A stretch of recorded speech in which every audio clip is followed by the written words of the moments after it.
Well, it is official. Midnight last night, the 6 firefighters waiting on pending litigation in Johnson City were cut from the village payroll. Fox 40's Jacqueline Kane is here with us live to tell us why these men have now officially, it seems, lost their jobs. Jackie?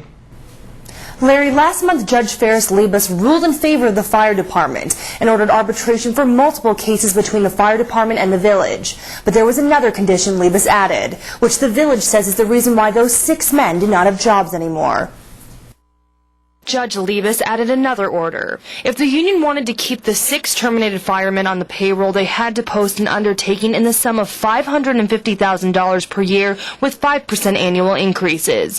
Fire union attorney Eugene Fawnin says the union has limited funds, and they decided to put that money towards the court battle, win, and get those 6 firemen back on the force with retroactive pay.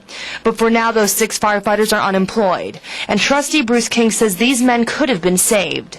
King says last month, the fire union offered more than $500,000 in salary reductions over the next 2 years, an agreement that could have saved a lot of money and hardship. They offered that back with no strings attached.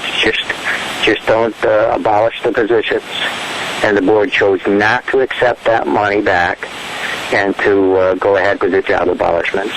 I disagree with that. But Mayor Dennis Hannon says while the union and the board had a successful first meeting, the union refused to show up for a second meeting and make the necessary concessions to save these men's jobs. I was very optimistic after the first meeting. However, the fire union contacted us and canceled the second meeting, and there was no further contact after that. Fawnin says a second meeting wasn't scheduled because the board rejected the union's proposals, and despite being on the losing end in the first round of the court proceedings, the board is demanding more than ever before. It's kind of hard to understand how the village loses in Supreme Court that they somehow think that their bargaining position has improved.